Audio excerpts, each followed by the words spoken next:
Kwa hiyo ukifikiri kwamba kwa kuepuka sukari tu kila kitu kitakuwa sawa na kisukari, hapo ndipo tatizo lilipo. Ukiangalia, kisukari kinaathiri maelfu na hata mamilioni ya watu. Kwa watu wengi, hii hata inasababisha magonjwa ya moyo.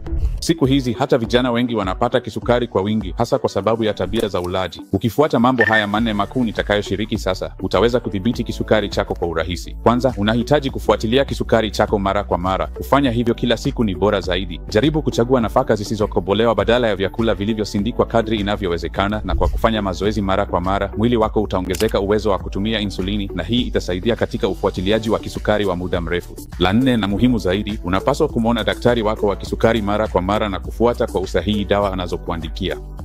Kwa familia nyingi, sehemu kubwa ya kipato chao hutumika kwa matibabu ya kisukari au matatizo yanayotokana nacho. Hivyo kwao, kudhibiti kisukari kwa njia hii kutakuwa na manufaa makubwa.